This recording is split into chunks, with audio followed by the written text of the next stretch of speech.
I didn't want this figure. I tried really hard not to buy this figure. And then my good friend Tim, go check out his band, Bathroom of the Future. They rock. Peer pressured me exactly the way my parents warned me about. First, they lure you in with promises of intrigue and wonder. Then they get you to put the money in. And then you wake up in a ditch, short a kidney and a lot of dignity, wigged out on something called tilt, and you can't remember what your name is. I'm not gonna say Origin's wheeljack is worth an internal organ, but he's close. Maybe an external one? Maybe if you have an especially small one that won't be missed because it doesn't get used for anything. I feel a real connection with this guy because I too am a stone cold stunner from the front with a lot going on in the rear view. I think if you have any interest in the Origins figures or figures inspired by that aesthetic, you kind of have to accept the need for some junk in the trunk. Because let's be real with ourselves for just 1 second, the on-screen transformations were never gonna happen. Definitely not on a Hasbro budget. There were a lot of complaints from people who seem to not remember exactly how ridiculous those transformations from the first episode were. We're not babies anymore, okay? There is no Easter Bunny, there is no justice in this world, and there is no way that any of the G1 transformations can be done in plastic. Not without a ridiculous price tag or some compromises. And this is one compromise I'm totally fine with. He's definitely the worst offender when it comes to Origins backpacks, but he is also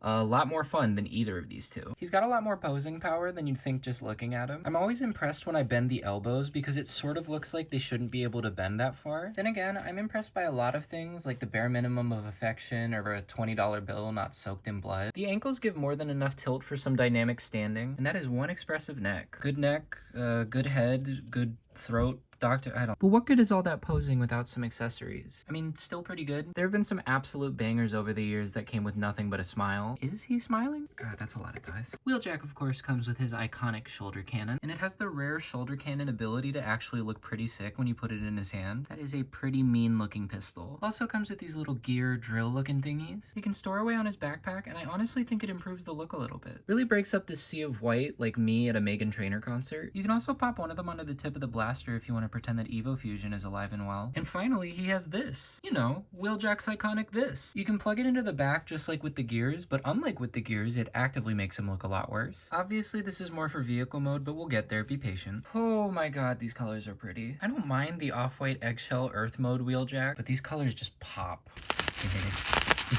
Oh, I'm a child. It's such a crispy white, I really hope it doesn't yellow over the years. And that gorgeous soft gray. And the translucent plastic is so pretty that I don't even mind that it's here. It does help that none of it is pinned.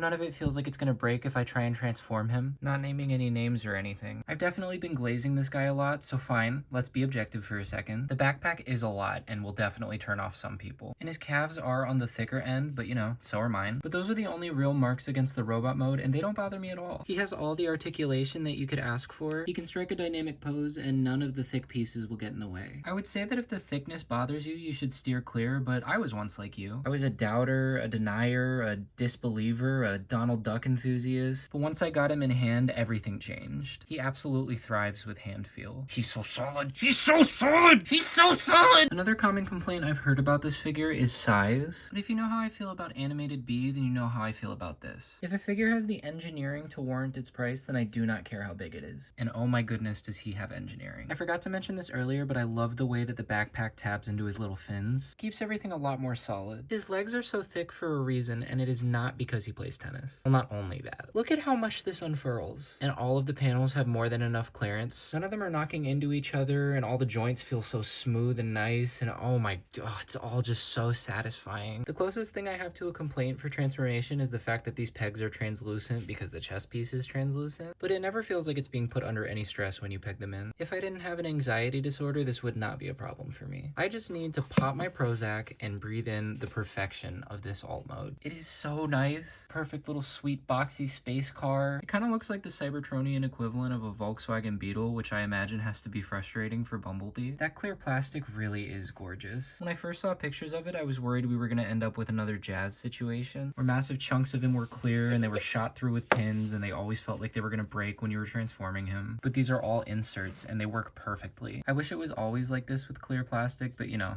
budgets. I'm actually in awe of how cleanly everything tabs together, and it feels so good in hand, also snug and secure, and it still has some heft even though it's completely hollow inside. Tiny note, and it's not even a complaint, but I do wish they'd found a way to make this open without having to take apart the alt mode. Like, you have to lift the roof and then you can get it out, but then the mode wouldn't have been as solid, so just ignore me. I'm asking for something above perfection. You can carry the little Energon Cheeto and it looks exactly as stupid as you think it does. And we all know that you can fit a folded up Origins B in there, but that's boring. Let's see what else we can put inside him. Core Sound Blaster. Kind of. Some of the Siege cassettes. Nice and rattly in there. Iron Factory pipes. Nice and snug. If you close the top, he is not coming out of there. And get Finger Puppet RC in there. What was that line that got cut from the movie? This isn't the first time you've been inside me. RC pegs confirmed. If you take off its legs, the mouser will fit in there pretty nice. He's just napping. Oh, he doesn't fit. You can put a skeleton in his closet. This one might be the most disappointing. Won't even fit half of him. I'm gonna be honest, I was gonna do a bit where I poured a bunch of cashews into him, but I don't want to clean that up. And additionally, also as well, since the ceiling was the back panel of the robot mode, you can pop the gears onto it. You can put the gun in there too. This kind of looks like Squidward. Quick and easy weapon storage. You can also pop the gears onto the front. Oh.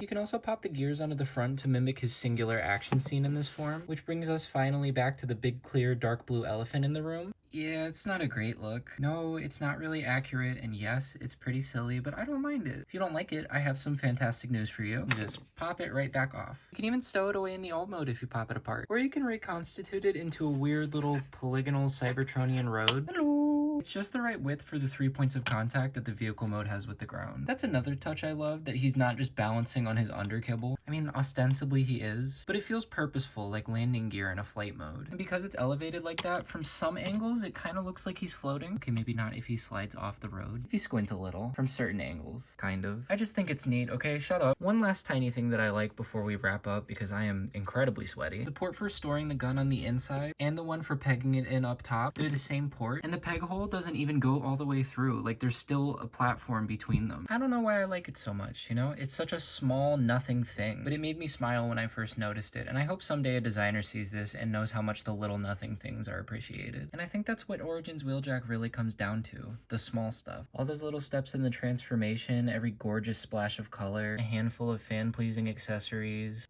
I don't know, there's just something really special about this guy. I'm so glad I let myself be talked into buying this. And I even got him on sale. I paid less than deluxe price for him. That honestly feels a little bit criminal. I like him so much that every other time I've seen him at a Target, I've honestly considered buying him again. I don't know why, but I really like this thing. Genuine figure of the year contender. I've seen him at a lot of Targets, so distribution isn't that bad, but he's getting snapped up fast. I hope that anyone who wants him will be able to find him, and that anyone who isn't convinced by this review, watch it again. Like, comment, subscribe. I'm sure it'll convince you.